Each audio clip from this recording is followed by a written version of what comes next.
məkanda samovar çayı və meyvə seti pulsuzdur. Bəli, sifarişin qiymətindən asılı olmayaraq bütün stollara hədiyyə verilir. Biz bu məkana getməyə məcbur olduq. Bilirsiniz niyə? Bütün televiziyanı alt üst edən Seymur Ustanın kababları, manqaldakı yeməklərini görüb Beyləqan Ailəvi restoranına getməmək olmur. Yenə hər 6-cı bazar günləri, şənbə günü oturub gözləyirlər də, yəni efirimizi.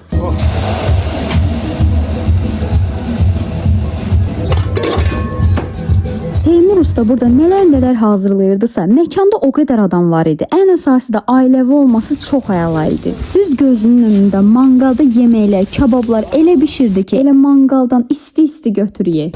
Əsl Beyləqan quzularından istifadə olunur. Ətin bir dadı var idi. İnanın ki, ölü yesə dirilər. Seymur Usta əti elə bişirirdi ki, əti əli vurmamış dağılır. Məkanda hər gün canlı ifalar olur. Zalda oxunan musiqi ilə yanaşı, kabinetdə əyləşən qonaqlar üçün də canlı ifalar təqdim olunur. Hətta uşaqlarınızı belə əyləndirən klonlar var.